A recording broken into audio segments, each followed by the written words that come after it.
শীতের সন্ধ্যাতে পাটিসাপটা বানানোর একটা আলাদাই অনুভূতি আছে। আজ আমরা তিনজন একসাথে রান্নাঘরে, আমি, বোন আর ভাই। এই রকম সময় সত্যি খুবই কম পাওয়া যায়। হাজব্যান্ড বাড়ি ছিল না, ও বাড়িতে থাকলে আরও মজা হতো। আমি তাওয়ায় ব্যাটার ঢালছিলাম, বোন নারকেল কুড়িয়ে পুর বানানোয় ব্যস্ত ছিল, আর ভাই বারবার কাছে এসে দেখছিল কখন পাটিসাপটাটা উল্টানো হবে।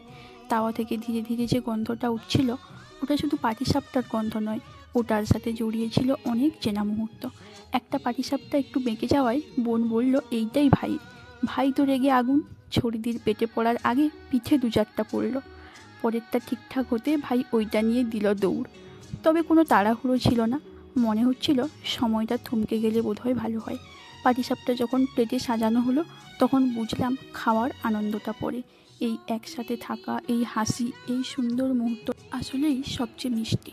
তখন বুঝলাম খুশি আসলে বড় কিছু নয়, একসাথে থাকা আর একটু সময় পেলেই যথেষ্ট। আজ পাটিসাপটা বানাতে বানাতে মনটা ভরে গেল এক অদ্ভুত খুশিতে।